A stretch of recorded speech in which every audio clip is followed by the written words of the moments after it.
യേശു നല്ലവൻ, അവൻ നല്ലവൻ, അവൻ്റെയോ എന്നും ഉള്ളത്.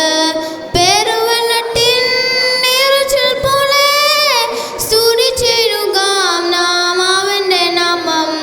Hallelujah, hallelujah, hallelujah, hallelujah.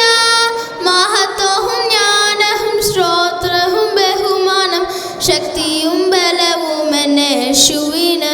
അവൻ മഹത്വവും ജ്ഞാനവും സ്തോത്രവും ബഹുമാനം ശക്തിയും ബലവും യേശുവിന്. ഞാൻ